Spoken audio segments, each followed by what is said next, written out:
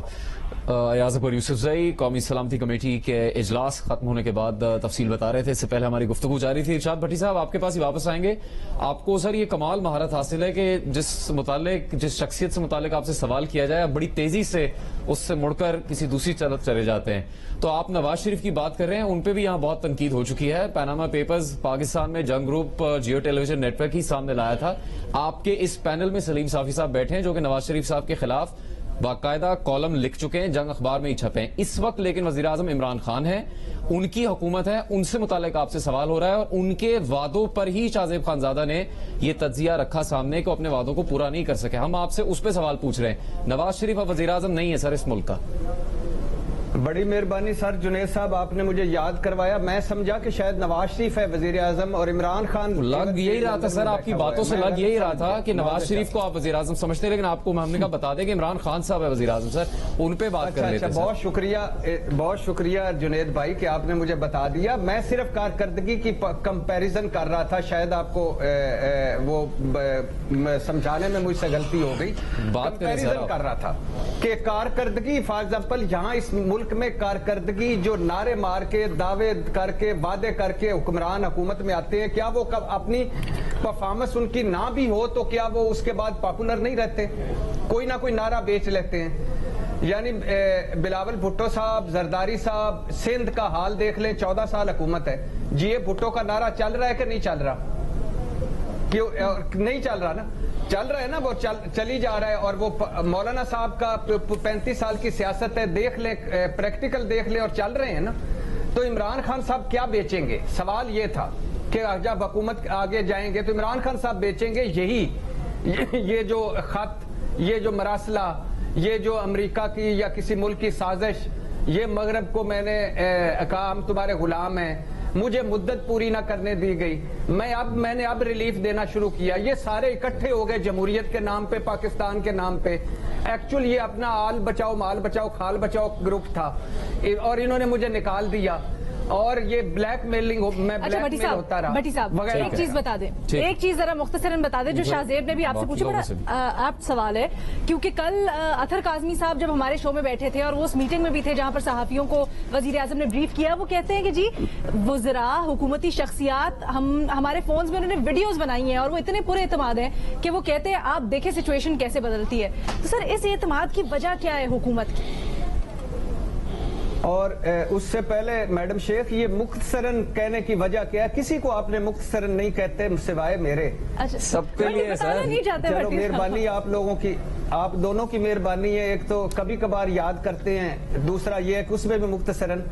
تو یہ میں جس وزیر سے بھی ملے ہیں میڈم شیخ اور جنید صاحب, جی سر, آپ نے یاد کرایا کہ عمران خان وزیر اعظم ہے. میں معذرت چاہتا ہوں, میں نواز شریف صاحب سر آپ آگے چلیں سر. جس وزیر کو بھی ملے جواب نہیں دیا, اس وزیر نے کہا ہے کہ ہم اس بھور سے نکل جائیں گے, اور بڑے کانفیڈنٹ سے. اور کانفیڈنس ایک تو یہ ہو سکتا ہے کہ ہر کوئی جاتے ہوئے کہتا ہے کہ میں نہیں جا رہا, بالکل بے فکر ہو جائے, ہم موجود ہیں.